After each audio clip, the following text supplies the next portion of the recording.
Welcome to Telangana state ANM competitive exams preparation అండి. So మనం next టాపిక్లోకి మూవ్ అవుతున్నాం కదా. సో ఆల్రెడీ మీకు చాలా వరకు శ్రీలక్ష్మి మేడం గారు టాపిక్స్ అన్నీ ఇవ్వడం జరిగింది. అందులో నేను సెకండ్ టాపిక్గా చైల్డ్ హెల్త్ నర్సింగ్, దీన్ని పీడియాట్రిక్ నర్సింగ్ అని కూడా అంటారు. ఈ టాపిక్ కూడా మీ సిలబస్లో ఉంది కాబట్టి నేను ఇక్కడ స్టార్ట్ చేస్తున్నాను ఈ టాపిక్. ఇది చాలా ఒక విధంగా చెప్పాలంటే ఇది ప్రత్యేకమైన సబ్జెక్ట్ అని చెప్పొచ్చండి. కానీ ఇప్పుడు టైం తక్కువగా ఉంది కాబట్టి వీలైనంత ఇంపార్టెంట్ పాయింట్స్ మాత్రం నేను ఇక్కడ డిస్కస్ చేస్తున్నాను. అసలు యాక్చువల్గా చైల్డ్ అనే పదానికి మనం నిర్వచనం వహిస్తే కనుక అందులోని ఏ ఏజ్ నుంచి ఏజ్ వరకు చైల్డ్ అని పిలుస్తారంటే 0 to 18 ఇయర్స్, 0 to 18 ఇయర్స్ ఉన్న హ్యూమన్ బీయింగ్ అంటే మనుషుల్ని పిల్లల కింద పరిగణిస్తారనమాట.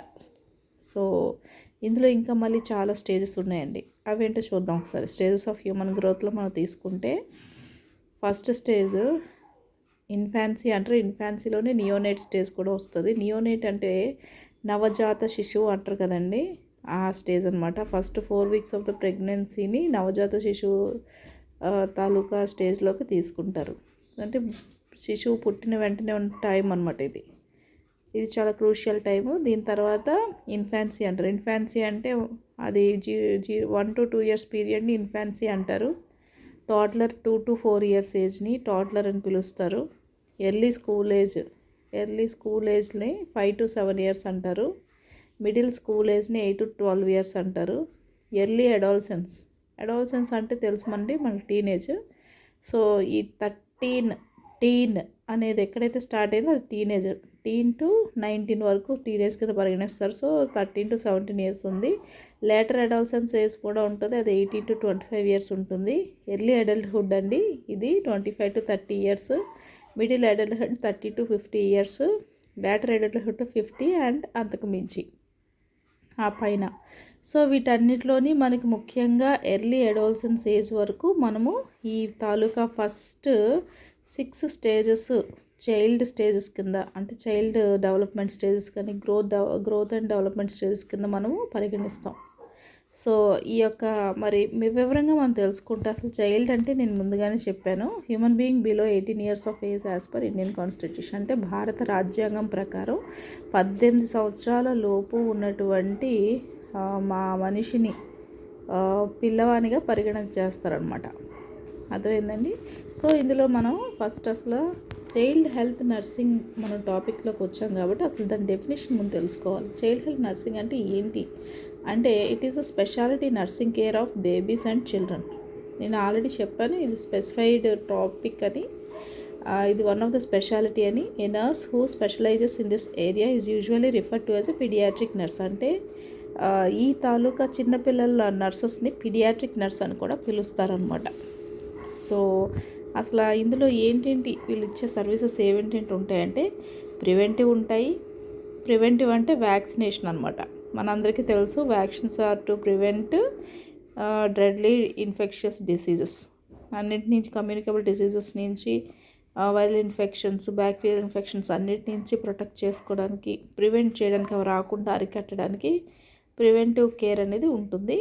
అలాగే ప్రమోటివ్ కేర్ ఉంటుంది. క్యూరేటివ్ అంటే ఏదైనా వ్యాధి వచ్చినప్పుడు మళ్ళీ దానికి ట్రీట్మెంట్, దానికి మేనేజ్మెంట్ ఇవన్నీ ఇందులోకి వస్తాయి. అండ్ రిహాబిలిటేటివ్ కూడా ఇందులోని, అంటే ఫర్ ఎగ్జాంపుల్ ఫిజికల్గా వాళ్ళు ఏదైనా స్ట్రెయిన్ అయినప్పుడు రిహాబిలిటేషన్ సెంటర్స్లో వాళ్ళకి ఫిజియోథెరపీ అని, లేదు అంటే డ్రగ్స్కి అలవాటైన పిల్లలకి ఆ డ్రగ్స్ నుంచి విముక్తి కల్పించడం అని, ఇలాగా వేరియస్గా ఉంటుంది రిహాబిలిటేషన్ అనేది.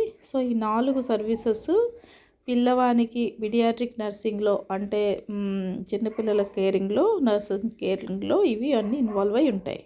అలాగే అసలు ఈ పీడియాట్రిక్ నర్సింగ్ అనేది ఏంటి, చైల్డ్ హెల్త్ నర్సింగ్ అనేది అంటే చూసుకుంటే అది it is the art and science of giving nursing care to children from birth through adolescence with emphasis on the, అంటే నేను ఆల్రెడీ చెప్పాను బర్త్ నుంచి అంటే పుట్టుక నుంచి అడాలసెన్స్ టీనేజ్ వరకు ఇచ్చే కేర్ని చైల్డ్ హెల్త్ నర్సింగ్గా పరిగణిస్తున్నారు.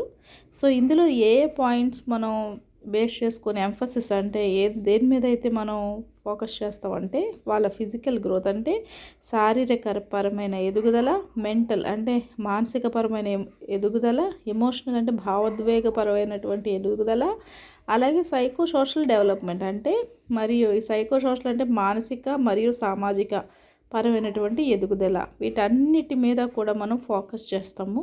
సో ఇందులో ముఖ్యంగా అసలు ఫిజికల్ గ్రోత్ అనేది చాలా ఇంపార్టెంట్ కాబట్టి మనం అసలు ఇన్ఫాంట్ గ్రోత్ అండ్ డెవలప్మెంట్లో కొన్ని ముఖ్యమైన ఘట్టాలు తెలుసుకుందాం. ఇన్ఫాంట్ అంటే ఎవరండి చెప్పాను మీకు, మన యొక్క ఇయర్ 1 to 2 years పిల్లల్ని ఇన్ఫాంట్స్ అని పిలుస్తారు. సో ఫస్ట్లో మనం ఆ infant taluka growth and development మనం చూసుకుంటే ఫస్ట్ 3 months అన్నప్పుడు బేబీ తన యొక్క హెడ్ని లిఫ్టప్ చేయగలగాలి, అంటే తలని నిలబెట్టగలగాలి. బోర్లా పడినప్పుడు తలని పైకెత్తి నిలబెట్టగలగాలి. అలాగే చేతులతో తన బాడీని పుష్ చేయగలగాలి, అంటే కొంచెం అంటే మొత్తంగా కాదు, బరువుని చేతుల మీద ఆర్మ్స్ మీద మోస్తుందన్నమాట బోర్లా పడుకున్నప్పుడు. అది 3 months అప్పుడు జరుగుతుంది. ఇది మంచిగా డెవలప్ అవుతున్న బేబీస్లో ఇది కనిపిస్తుంది. తర్వాత 6 monthsకి వచ్చేసరికి వాళ్ళు ఏం చేయాలంటే హ్యాండ్స్తో సపోర్ట్ తీసుకొని అలాగే కూర్చోడానికి వాళ్ళు ప్రయత్నించడం, వాళ్ళు వెనక్కి ముందుకి దొర్లడం, పొట్ట మీద నుంచి అటు ఇటు బోర్లా పడడం, మళ్ళీ తిరిగి ఆ పొజిషన్లోకి రావడం లాంటివి చేస్తూ ఉంటారు. అలాగే ఏదైనా సరే పట్టుకుని నిలబడడానికి ఏదైనా అంటే ఏదైనా వస్తువు పట్టుకుని నిలబడడానికి వాళ్ళు ప్రయత్నం చేస్తూ ఉంటారు. ఇంకా 9 months వచ్చేసరికి వాళ్ళు కూర్చోగలగాలి, అలాగే బంగరగలగాలి, పాకగలగాలి. ఇవన్నీ చేస్తే అదే నెంబర్ 1 గ్రోత్, అంటే హెల్తీగా గ్రోత్ అవుతున్నట్టు లెక్క ఆ బేబీ. అలాగే 12 months అంటే 1 year కంప్లీట్ అయ్యేసరికి ఆ బేబీ తన అంతటా తను నిలబడగలగాలి, ఏవి సపోర్ట్ లేకుండా. అలాగే ఏదైనా సరే కొంచెం కొంచెంగా చిన్నగా అడుగులు వేస్తూ ఉంటారు అన్నమాట ఈ 1 month బేబీస్ ఉన్నప్పుడు. అలాగే 15 monthsకి వచ్చేసరికల్లా అసలు ఏది పట్టుకోకుండా ఇండిపెండెంట్గా నడుస్తూ ఉంటారు. అప్పుడప్పుడు పడుతూ కూడా ఉంటారు, పడుతూ లేస్తూ ఉంటారు. అలాగే స్క్వాట్స్ టు పికప్ ఇట్ అంటే కిందన చక్కగా కూర్చొని వంగి ఏదైనా బొమ్మ కావాలంటే వాళ్ళు తీసుకోగలుగుతారు. సో ఇదండి ఇన్ఫాంట్ గ్రోత్ అండ్ డెవలప్మెంట్లో. ఇందులో మీకు చాలా బిట్స్ అడగచ్చు. బేబీ ఎప్పుడు తల నిలబెడతారు, ఏ మంత్లో కూర్చుంటారు, ఏ మంత్లో నించుంటారు, ఏ మంత్లో మీకు వాళ్ళు అసలు అడుగులు వేస్తారు, ఇవన్నీ కూడా క్వశ్చన్స్ వస్తాయి ఎంసీక్యూలో. సో మీరు చక్కగా చూసుకొని చేయండి. అలాగే ఇంకొక విషయం ఏంటంటే ఫిజికల్ గ్రోత్కి వచ్చేసరికి బేబీ బర్త్ వెయిట్కి 6 months వచ్చేసరికి ఆ వెయిట్ డబుల్ అవ్వాలి. 12 months అంటే 1 year కంప్లీట్ అయ్యేసరికి ఆ బర్త్ వెయిట్ కాస్త ట్రిపుల్ అవ్వాలి. సో ఎంతకన్నా తక్కువ అయ్యారు అంటే కనుక ఆ బేబీకి సరైన గ్రోత్ లేదని అర్థం, సరైన న్యూట్రిషన్ అందటం లేదని అర్థం అనమాట. సో ఇవన్నీ కూడా మనం కామన్గా తెలుసుకుంటాం. ఎక్కడి నుంచి వాళ్ళకి వీనింగ్ స్టార్ట్ అవుతుంది, బ్రెస్ట్ ఫీడింగ్ ఉంటుంది ఫస్ట్ 6 months ఎక్స్క్లూజివ్గా, అది మనం తెలుసుకున్నాం. అలాగే వీనింగ్ స్టార్ట్ అయినప్పుడు ఏ ఫుడ్స్ మనం ఇస్తాము, ఏ ఫుడ్స్ ఇవ్వకూడదు, ఇవన్నీ మనం తెలుసుకున్నాం. సో ఇవన్నిటిని కోసం కూడా మీకు ప్రతి ఒక్కరికి కూడా కొంచెం ఎంతో కొంత టచ్ అప్ అవుతుంది. అసలు యాక్చువల్గా గ్రోత్ డెవలప్మెంట్ రెండు ఒకటే పదాలు కదా అని చాలామంది అనుకుంటూ ఉంటారు. కానీ రెండు ఒకటి కాదండి. గ్రోత్ వేరు, డెవలప్మెంట్ వేరు. గ్రోత్ వచ్చేసరికి బాడీలీ చేంజెస్లోని పెరుగుదల కనిపిస్తుంది, అంటే బాడీలో పెరుగుదల ఉంటుంది. కానీ డెవలప్మెంట్కి వచ్చేసరికి ఫంక్షనింగ్ అంటే ఎలా పనిచేస్తాయి అనే దాని మీద అవుట్కమ్ అనేది డెవలప్మెంట్లో కనిపిస్తుంది. గ్రోత్ అనేది ఎక్స్టర్నల్, కనబడగానే పొడుగవడం, లేకపోతే లావ్ అవ్వడం, వెయిట్ గెయిన్ అవ్వడం, ఇవన్నీ కూడా ఎక్స్టర్నల్గా కంటికి కనిపిస్తాయి అన్నమాట. కానీ డెవలప్మెంట్ అనేది కనిపించదు, ఇంటర్నల్గా ఉంటుంది అది. అలాగే ఇంకొక విషయం ఏంటంటే ఈ గ్రోత్ అనేది పర్టికులర్ ఒక బాడీ పార్ట్కి ఇంత అయ్యింది. ఫర్ ఎగ్జాంపుల్ హెడ్ సర్కంఫరెన్స్ ఉంది, ఇంత పెరిగింది. లేదు చెస్ట్ సర్కంఫరెన్స్ ఉంది, అది ఇంత పెరిగింది. లెంత్ ఎంత పెరిగాడు, ఈ విధంగా మనం చూసుకుంటాం పర్టికులర్ బాడీ పార్ట్ని. కానీ ఇది మొత్తం హోల్ బాడీ డెవలప్మెంట్ అంటే మొత్తం బాడీ అంతా కూడా ఇది ఇంప్లై అవుతుంది, అంటే దీని అంతటికీ కూడా చూస్తారు డెవలప్మెంట్ అనేది. ఇంకొకటి ఏంటంటే గ్రోత్ అనేది క్వాంటిటేటివ్ ఇన్ నేచర్, క్వాంటిటేటివ్ అనేది ఏంటంటే మెజర్ చేస్తారు దీన్ని. ఫర్ ఎగ్జాంపుల్ వెయిట్ అనుకుందాం. వెయిట్‌ని కేజెస్‌లోని, గ్రామ్స్‌లోని మెజర్ చేస్తారు బేబీ ఎంతుంది ఏంటి. అలాగే లెంత్ వచ్చేసి సెంటీమీటర్స్‌లోని, ఫీట్‌లోని మెజర్ చేస్తారు. ఇంచెస్‌లో కూడా మెజర్ చేస్తారు. అదే క్వాలిటేటివ్ వచ్చేసి ఏంటసల ఎంతవరకు ఆ బేబీకి నాలెడ్జ్, ఆ ఏజ్‌కి తగ్గ బిహేవియర్, ఆ ఏజ్‌కి తగ్గ వైజ్‌నెస్ డెవలప్ అయిందనేది క్వాలిటేటివ్ అనమాట. సో అది కనిపించదు. ఇదైతే మనం మెజర్ చేయగలం. సో ఇది క్వాంటిటీ ఇన్ నేచర్ గ్రోత్ అనేది. ఇంకొకటి it is limited and stops at certain level of maturity. అంటే ఒకానొక టైం వచ్చేసరికి ఈ గ్రోత్ అనేది ఆగిపోతుంది. కానీ డెవలప్మెంట్ అనేది మాత్రం లైఫ్ లాంగ్ ప్రాసెస్ అనమాట. అంటే ఊమ్ టు టూమ్ అంటారు. అంటే గర్భం నుంచి ఆ గర్భంలో ఉన్నది ఉన్న యొక్క శరీరం డెవలప్ అయ్యి మనిషి అయ్యి ముసలివాడయ్యి తిరిగి సమాధిలో ప్రవేశించేంతవరకు అనమాట. ఊమ్ టు టూమ్ అంటారు. అంతవరకు కూడా ఇది లైఫ్ లాంగ్ ప్రాసెస్ అండి. డెవలప్మెంట్ ఎక్కడ కూడా ఆగడం అనేది ఉండదు. తర్వాత దీనికి ఎగ్జాంపుల్స్ వచ్చేసి గ్రోత్కి weight, length, head circumference, chest circumference ఇవన్నీ ఉంటాయి. డెవలప్మెంట్కి వచ్చేసరికి ఎగ్జాంపుల్ ఫంక్షన్స్ కంటే ఫిజికల్ ఫంక్షన్స్, సైకలాజికల్ ఫంక్షన్స్ కింద మనం దీన్ని చూస్తాం. ఇంకొంచెం వివరంగా మనం తెలుసుకుందాం డెవలప్మెంట్ అనేది ఏంటి అసలు అని. సో చైల్డ్ అనేది చాలా స్టేజెస్లో చైల్డ్ని మనం చూసాము. ఇన్ఫాంట్ స్టేజు, టోడ్లర్ స్టేజు, అలాగే early school age, middle school age, early adolescence, later adolescence. ఏ స్టేజ్ అయినప్పటికీ కూడా ఒక చైల్డ్ 5 స్టేజెస్లో డెవలప్మెంట్ అనేది జరుగుతుందన్నమాట. ఒక పిల్లవాని జీవితంలో 5 స్టేజెస్లో, అంటే 5 స్టేజెస్లో చైల్డ్ తాలూకా డెవలప్మెంట్ అనేది ఉంటుంది. అందులో ఫస్ట్ కాగ్నిటివ్ డెవలప్మెంట్ అండి. కాగ్నిటివ్ డెవలప్మెంట్ అంటే ఏంటంటే ఇది ఆ తాలూకా పిల్లవానికి ఒక ప్రాబ్లం ఉంది, ఆ ప్రాబ్లం సాల్వ్ చేసుకునే ఎబిలిటీని క్రియేట్ చేస్తుంది ఈ కాగ్నిటివ్ డెవలప్మెంట్ అనేది. ఫర్ ఎగ్జాంపుల్ చాలామంది పిల్లలకి మనం గేమ్స్ ఇస్తాం. గేమ్స్ ఇచ్చి వాళ్ళని సాల్వ్ చేయమని చెప్పినప్పుడు ఆ గేమ్స్ వాళ్ళు ఈజీగా సాల్వ్ చేయగలుగుతారు. బిల్డింగ్ బ్లాక్స్ అవ్వచ్చు, ఏదైనా పజిల్ గేమ్స్ అవ్వచ్చు. అంటే ప్రాబ్లమ్ సాల్వింగ్ అనేది డెవలప్ అవుతుందన్నమాట ఈ కాగ్నిటివ్ డెవలప్మెంట్లో. అలాగే సెకండ్ వన్ వచ్చేసి సోషల్ అండ్ ఎమోషనల్, అంటే సామాజిక మరియు భావోద్వేగపరమైనటువంటి ఎదుగుదల డెవలప్మెంట్. ఇది ఎలా వస్తుంది అంటే వీళ్ళు అందరితో, తమ చుట్టూ ఉన్న వారందరితో కూడా ఇంటరాక్ట్ అవుతారు. ఇంటరాక్ట్ అయ్యి వాళ్ళు నేర్చుకుంటారు. ఆ ఇంటరాక్షన్ అవ్వడం అనేది నేర్చుకుంటారు. అంటే తల్లితో అవ్వచ్చు, కుటుంబ సభ్యులతో అవ్వచ్చు, తమ చుట్టూ ఉన్నటువంటి పెద్దవాళ్ళతో అవ్వచ్చు, ఇంకా అందరితోని కూడా ఫ్రెండ్స్తో అవ్వచ్చు, టీచర్స్, ఇలా రకరకాల వాళ్ళతో అంత ఇంటరాక్షన్ ఏంటనేది సోషల్ అండ్ ఎమోషనల్ అండి. థర్డ్ వన్ వచ్చేసి స్పీచ్ అండ్ లాంగ్వేజ్ డెవలప్మెంట్. ఈ స్పీచ్ అండ్ లాంగ్వేజ్ డెవలప్మెంట్ వచ్చేసరికి ఏంటంటే పిల్లలు వర్డ్స్కి రెస్పాండ్ అవ్వడం ఫస్ట్ నేర్చుకుంటారు. తర్వాత అంటే రా అంటే రావడం, కూర్చో అంటే కూర్చోవడం, ఇవన్నీ రెస్పాండ్ అవుతూ ఉంటారు. వాళ్ళు కూర్చుంటారు, తర్వాత నిలబడు అంటే నిలబడతారు, అలాగే ఆ వస్తువు తీసుకురా అంటే తీసుకొస్తారు. ఇదంతా రెస్పాండ్ అవుతూ ఉంటారు అన్నమాట. ఇంకొకటి స్పీకింగ్ వర్డ్స్, అంటే వాళ్ళంతటి వాళ్ళే ఈ వర్డ్ డెవలప్మెంట్ అయ్యి వాళ్ళు మాట్లాడతారు. తిరిగి చిన్నగా మాట్లాడి స్టార్ట్ చేసి ఆ మాటలు కాస్త అలాగా వాళ్ళకి వెకాబులరీ అంటే లాంగ్వేజ్ డెవలప్మెంట్ అనేది జరుగుతుంది. సో ఇది మూడవది language development and speech development. నాలుగవది fine motor skill development. Fine motor skill development అనేది ఏంటంటే మన శరీరంలో ఉన్నటువంటి నరాలు, కండరాల తాలూకా డెవలప్మెంట్ అనమాట. సో ఇదేంటంటే ఆ మజిల్ కంట్రాక్షన్, అంటే కండరాలని సంకోచింప చేయడం, వ్యాకోచింప చేయడం లాంటివి. అంటే ఇది ఎలా చెప్పాలో తెలుగులో దీన్ని ఏం చేయాలంటే బిగుసుకుంటాయి కదా, కండరాలు బిగుసుకుపోవడం, తర్వాత వదులుగా ఉండడం, రిలాక్స్ అవ్వడం, ఇవన్నిటికీ కూడా ఈ ఫైన్ మోటార్ స్కిల్ అనేది చాలా అవసరం అనమాట. ఏదైనా వస్తువు పట్టుకోవాలంటే కంట్రాక్షన్ కావాలి, వదలాలంటే రిలాక్సేషన్ కావాలి.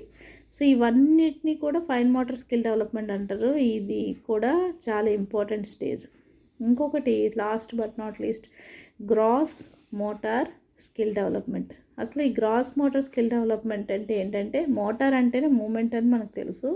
పైన ఫైన్ మోటార్ అంటున్నారు, కిందన గ్రాస్ మోటార్ తేడా ఏంటంటే ఇందులో బిగ్గర్ మూమెంట్స్ వస్తాయండి. బిగ్గర్ మూమెంట్స్ అంటే నించోవడం, తర్వాత నడవడానికి ప్రయత్నించడం, పరిగెత్తడం లాంటివన్నీ కూడా బిగ్ మూమెంట్స్ అంటారు.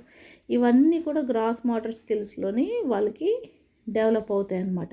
సో ఇలాగ 5 రకాలైన డెవలప్మెంట్ ప్రతి పిల్లవాని జీవితంలోని ఉంటాయి.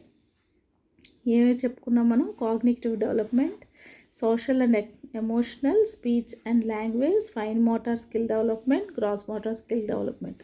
ఇవన్నీ నేను మీకు ఎందుకు చెప్తున్నానంటే, ఒక నార్మల్గా ఉన్న పిల్లవానికి, ఎదుగుదల చక్కగా ఉన్న పిల్లవానికి, ఎదుగుదల సరిగా లేని పిల్లవానికి తేడా మనకి తెలియాలి అంటే అసలు వీటన్నిటిని బట్టి మనం దాన్ని నిర్ధారించుకొని ఆ పిల్లవాడు ఏదైనా ప్రాబ్లంలో ఉన్నాడా, గ్రోత్ సరిగ్గా ఉందా లేదా అనేది మనం మానిటర్ చేయగలుగుతాం అనమాట. సో మెయిన్ మనకి గ్రోత్ మానిటరింగ్ అనేది కంపల్సరీగా మనం ఏఎన్ఎమ్స్గా మనం చేయాల్సిన విషయం. ఆ గ్రోత్ మానిటరింగ్లోని ప్రతిదీ మనం కొలుస్తాం. పిల్లవాని బరువు కొలుస్తాము, ఎత్తు కొలుస్తాము, head circumference, chest circumference, hand circumference, ఇలా రకరకాలుగా మనం అన్నీ కొలుస్తామండి. అన్నీ కొలిచి పిల్లవానికి ఆ ఏజ్కి తగ్గట్టుగా ఉన్నాయా లేదా అనేది మనం చూస్తాం. సో ఇవన్నిటినీ కూడా మనం నేర్చుకుంటున్నాము, చేస్తున్నాము అంటే దాని అర్థం ఏంటంటే, ఆ పిల్లవాడు సరైన దారిలో డెవలప్ అవుతున్నాడు, సరైన ఆహారమే తీసుకుంటున్నాడు, ఆహారం తగ్గ ఎదుగుతున్నాడు, అది కూడా మానసికంగా ఉన్నాడా లేదా అని కూడా మనం ఒక్కోసారి కొన్ని పరీక్షల ద్వారా నిర్ధారణ చేసుకుంటూ ఉంటాం. సో ఇవన్నీ కూడా 5 స్టేజెస్ ఆఫ్ డెవలప్మెంట్ అనమాట. తర్వాత అసలు పిల్లలకి కావాల్సినటువంటి డెవలప్మెంటల్ నీడ్స్ ఏంటి ఆ నీడ్స్ అనేది మనం తెలుసుకుంటే ఎదుగుదలకు కావాల్సినవి, ఫస్ట్ హెల్త్ అండి, ఆరోగ్యం కావాలి. ఎడ్యుకేషన్ అంటే చదువు కావాలి. ఎమోషనల్ డెవలప్మెంట్ అంటే మా భావోద్వేగాలటువంటి ఎదుగుదల కావాలి. ఐడెంటిటీ అంటే తనేంటి, తను ఎవరు పిల్లవాడు వంటివన్నీ కూడా ఐడెంటిటీ అంటారు. ఇవన్నీ కావాలి. ఫ్యామిలీ అండ్ రిలేషన్షిప్స్ అంటే తన చుట్టూ బంధువులు, మమ్మీ, డాడీ అందరూ కూడా, అలాగే సిబ్లింగ్స్ వీళ్ళందరూ కూడా కావాలి. సోషల్ ప్రజెంటేషన్ కావాలి. సెల్ఫ్ కేర్ స్కిల్స్, ఇవన్నీ కూడా ఒక పిల్లవాడి డెవలప్మెంట్కి అవసరమైనటువంటి విషయాలన్నమాట. ఇందులోని ఏవే లోపించినా కూడా ఆ పిల్లవాడు సరిగ్గా డెవలప్మెంట్ అనేది అవ్వడు. తర్వాత అసలు వీటన్నిటిని మనం చూసుకున్నాం. అసలు ఒక పిల్లవాడిలో మనం చూడాల్సింది ఏంటి? Growth, development. ఆ గ్రోత్ అంటే ఏంటి, డెవలప్మెంట్లో ఎన్ని స్టేజెస్ ఉంటాయి, ఎన్ని రకాలుగా ఉంటాయి, అలాగే డెవలప్మెంట్ నీడ్స్, ఇవన్నీ చూసాం. ఇప్పుడు వచ్చేసి మెయిన్ మనం అసలు హెల్త్ ప్రాబ్లమ్స్ అంటే పిల్లల పాపులేషన్ అసలు ఎటువంటి హెల్త్ ప్రాబ్లమ్స్ని ఫేస్ చేస్తుందంటే, ఫస్ట్ హెల్త్ ప్రాబ్లం వచ్చేసి లో బర్త్ వెయిట్ అండి.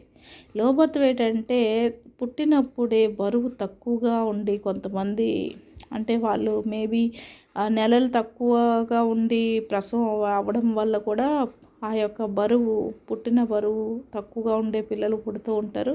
సో వీళ్ళు చాలా అంటే పుట్టినప్పుడే వీక్గా ఉండడం వల్ల తర్వాత కూడా చాలా ప్రాబ్లమ్స్ వీళ్ళు ఫేస్ చేయాల్సి వస్తుంది. కాబట్టి లో బర్త్ వెయిట్ అనేది మనము ఒక పెద్ద ప్రాబ్లంగానే పరిగణించాలి.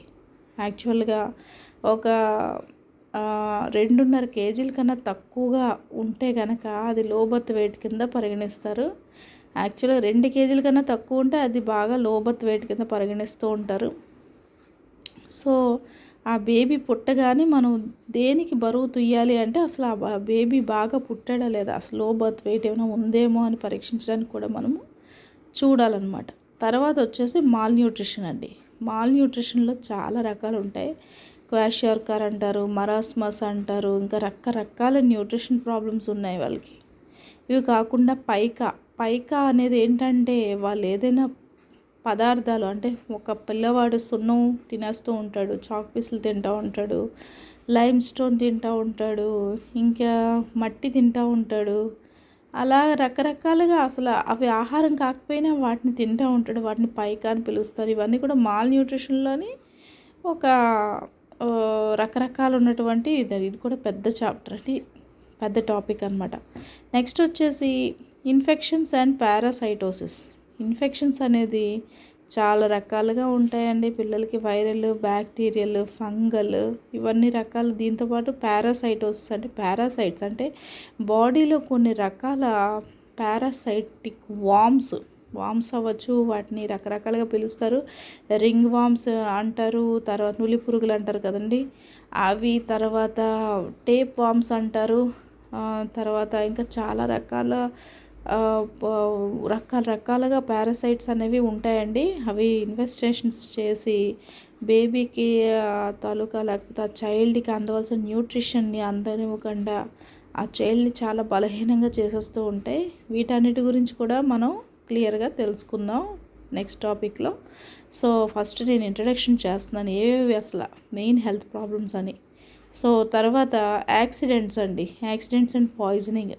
యాక్సిడెంట్స్ అనేవి చాలా అంటే వాళ్ళు ఎక్కువ తరచు పడిపోవడం వల్ల, లేదు అంటే కొంతమంది ఏదైనా ఒక ప్రమాదకరమైనటువంటి పనిలో వాళ్ళు అంటే ఫైర్తో ఆడుకునేటప్పుడు ఫైర్ యాక్సిడెంట్స్ అవ్వచ్చు, వాటర్ యాక్సిడెంట్స్ అవ్వచ్చు, వాటర్లో పడి డ్రైన్ అయిపోయి వాళ్ళు చనిపోవచ్చు. ఇలా రకరకాల యాక్సిడెంట్స్ ఉంటాయండి, ఒకటని కాదు. అలాగే రోడ్ యాక్సిడెంట్స్ కూడా ఉంటాయి. ఎందుకంటే వాళ్ళు వెనక ముందు చూసుకోకుండా ఫాస్ట్గా పరిగెత్తుకుంటూ వచ్చేటప్పుడు అలాంటివి జరుగుతూ ఉంటాయి ఇన్సిడెన్సెస్. సో ఇలాంటివన్నీ కూడా యాక్సిడెంట్స్ కేసెస్లోకే వస్తాయి. అలాగే పైనుంచి పెట్లు జారి పడిపోవడం ఇవన్నీ కూడా ఉంటాయి. కొంతమంది కరెంట్ వైర్స్ అవి పట్టేసుకుంటూ ఉంటారు. ఇలా రకరకాల, ఎందుకంటే వాళ్ళకి తెలియదు కాబట్టి ఇవి చాలా రకాల యాక్సిడెంట్స్ అనేవి జరగచ్చండి. తర్వాత పాయిజనింగ్ అనేది ఎలా జరుగుతుంది అంటే పిల్లలకి అది ఫర్ ఎగ్జాంపుల్ వాళ్ళు ఏంటంటే ఏ వస్తువు తినాలో ఏ వస్తువు తినకూడదో వాళ్ళకి తెలీదు. అలాగే ఏ వస్తువు తాగాలో ఏ వస్తువు తాగకూడదో వాళ్ళకి తెలీదు. సో పిల్లలు ఏం చేస్తారంటే ఎక్కువగా మెడిసిన్స్ అవ్వచ్చు, లేదంటే ఫ్యూయల్స్ అంటే కిరోసిన్ లాంటివి, పెట్రోల్ లాంటివి వాళ్ళు తాగేస్తూ ఉంటారు. లేకపోతే బాత్రూంలో ఉన్నటువంటి లిక్విడ్స్ ఉంటాయి కొన్ని, అవి కూడా తాగేస్తూ ఉంటారు. అలా రకరకాలుగా వాళ్ళు పాయిజనింగ్కి గురవుతూ ఉంటారండి.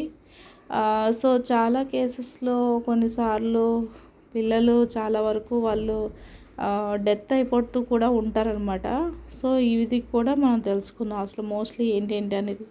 తర్వాత బిహేవియర్ అనేది అసలు ఇందులో చాలా రకాలు వచ్చేస్తుంది. బిహేవియర్ అనేది కొంతమందికి అటెన్షన్ డెఫిసిట్ డిజార్డర్ లాంటివి ఉంటాయి, లేదు అంటే ఆటిజం లాంటి కొన్ని మానసిక రుగ్మతలు కూడా వాళ్ళకు ఉండొచ్చు.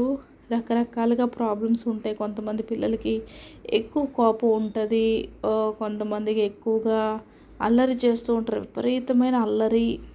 ఈ విధంగా వాళ్ళకి చాలా ప్రాబ్లమ్స్ ఉంటాయండి. ఇంకొకటి అదర్ ఫ్యాక్టర్స్ అంటే ఇందులో అన్నీ ఏవైనా కావచ్చు. అలాగే జోనైల్ డయాబెటీస్ కూడా మనకి తెలుసు. అంటే పిల్లలకి కూడా షుగర్ అంటే ఆ యొక్క డయాబెటీస్ వ్యాధి సోకే అవకాశం ఉంది అని మనం తెలుసుకుంటున్నాం. అలాగే కంజెనిటల్ హార్ట్ డిసీజెస్ కూడా ఉంటాయండి. కంజెనిటల్ అంటే పుట్టుకతోటే వాళ్ళకి గుండె జబ్బులు కూడా కొంతమంది పిల్లల్లో ఉంటాయి. కంజెనిటల్ ఎనామలీస్ ఉంటాయి. ఎనామలీస్ అంటే పుట్టుకతోటే వచ్చే లోపాలు ఉంటాయి కొన్ని. గుండెల్లో రంధ్రాలు పడడం, లేదు అంటే కిడ్నీలు సరిగ్గా పని చేయకపోవడం, ఇలాగ రకరకాలుగా చాలా ప్రాబ్లమ్స్ ఉంటాయన్నమాట. ఇది కూడా చాలా హ్యూజ్ టాపిక్ కాబట్టి ఇవన్నీ ఒక్కసారిగా చెప్పాలంటే చాలా కష్టం కాబట్టి కొంచెంగా నేను మీకు చెప్తూ వస్తున్నాను. సో ఫైనల్గా చైల్డ్ హెల్త్ నర్సింగ్ అనేది మాత్రం చాలా ఇంపార్టెంట్ టాపిక్ కింద మనం పరిగణించుకోవాలి. సో మ్యాక్సిమం మీరు ఇప్పటికే బిట్స్ అని కవర్ చేసి ఉంటారని అనుకుంటున్నాను. నేను లైట్గా మరి ఇప్పుడు ఇంపార్టెంట్ విషయాలని కొన్ని చెప్పడం జరిగింది. ఇందులో మీకు రివిజన్ కూడా కొన్ని అయ్యాయని అనుకుంటున్నాను. దాంతోపాటుగా నెక్స్ట్ టాపిక్లో మరి కొన్ని ప్రాబ్లమ్స్ మనం డిస్కస్ చేసుకుందాం. Thank you all.